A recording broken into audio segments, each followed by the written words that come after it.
If you spend any time on X at all, you believe that the other party has missed, they've missed the information that's out there. They've missed the fact that inflation is at 2% or 2.25.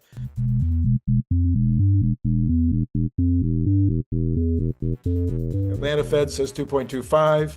Trueflation is now at 2.1. Year over year, 2.0 overnight, and has been for a week now, about 2.0 overnight. That inflation is over. They've missed the fact that rents are coming down, actually deflating.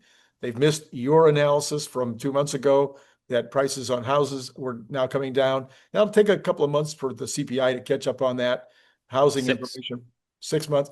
Yeah. So you've been talking about for 2 months. We only have 4 months to go anyway, but we'll start to see the housing numbers coming down in the CPI. But the other party doesn't seem to understand that. They keep talking about the prices going up. Are you confused by that? Do you think that it is completely, that inflation is like done now, and that the Democrats better get off that hobby horse, or they're going to look even more foolish? Or what do you think? I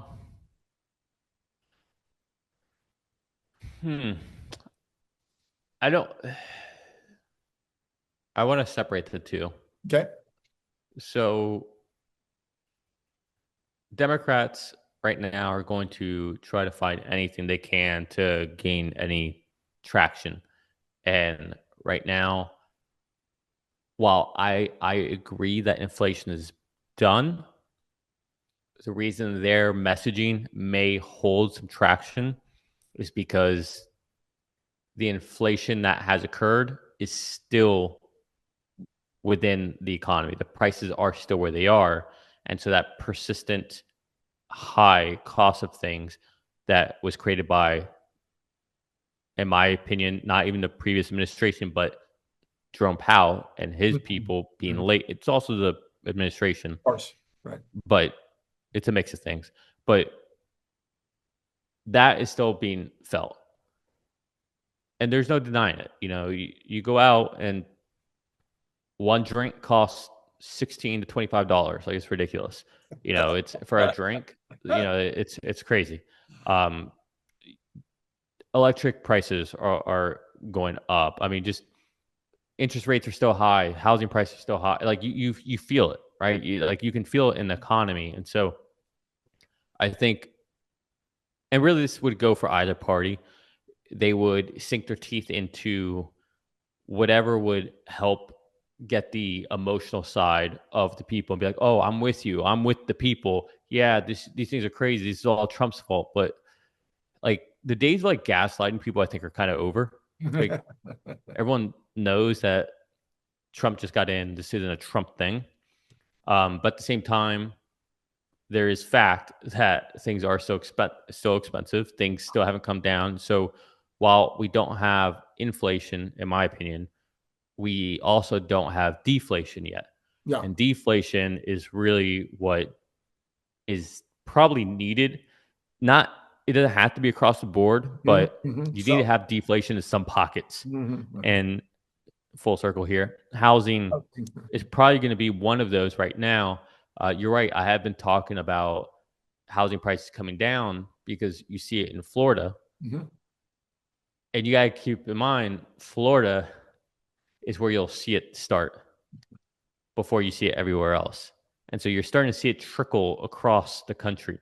Yeah. I think at this point, the only place that isn't really seeing it is the Northeast. But even there, you're starting to see markets soften.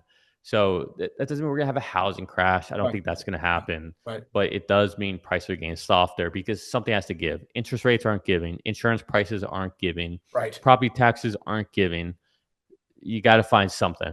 And if you want to move your house, you got to do it. But ironically, as I'm sure you covered, we actually just had record home prices because people aren't willing to sell, and the only people buying are the people who can afford to buy. So prices are going to keep going up. Oh, no. It's even more interesting than that. And I'm going to use just my own neighborhood right here. But I talked to my real estate guy across the street. Now, this neighborhood is all old like me. It's not an actual 55 and over, but it's kind of a 55 and over. It's a golf course community. And he said, the prices are not coming down very much, but if people don't get their price, they just take it off the market. Exactly. And this is also unusual, but the reason it's different is that most of the people, over 45% of the people in the United States have no mortgage. 45% have no mortgage. So if you have no mortgage, you can sit on it. Or Andy, you can just rent it out. Or you can rent it out. And you can make more money. Right.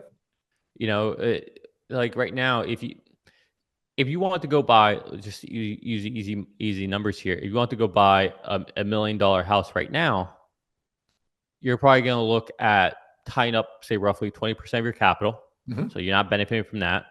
And then you're going to have to probably pay, I don't know, $7,500 if we're being generous a month. Mm-hmm. Okay. Or I could not put down that $200,000 and I could rent it out and invest that money. Right. You could probably easily make $6,000 to $7,000 in rent on that house. Mm-hmm. And you can, in my world, at least make 2% a month on that $200K. Right. So it makes no sense to sell. Yes. Like if you can't get what you want, like you just rent it out and put your money to work and you just wait because over time the market will flip and it will be in your favor. Right. Right. Yeah. And so that's kind of why, to your point, I don't think we're going to have one of those traditional, 30, 40, 50% crashes that we've seen before. There's no mechanical reason why that is going to happen. We don't have enough housing. It's impossible. Like it's literally impossible, Randy. Like it's not enough. It's not possible because even if they cut rates, that will actually put more houses, I believe, on the market. Like there'll be more supply because of that. Right. But all that supply that's added will just get gobbled up. Right. 100%. And I keep hearing these people say stupid things like, oh, well, last time they cut rates, the 10-year went up. Yeah. It's like, all right, different era, different economy, different president, different everything. And if rates do come down, people are like, what I was listening to is saying, oh, the rates don't really affect that much. What people need is their principal to be lower. It's like, yeah, true. But the rates matter a lot.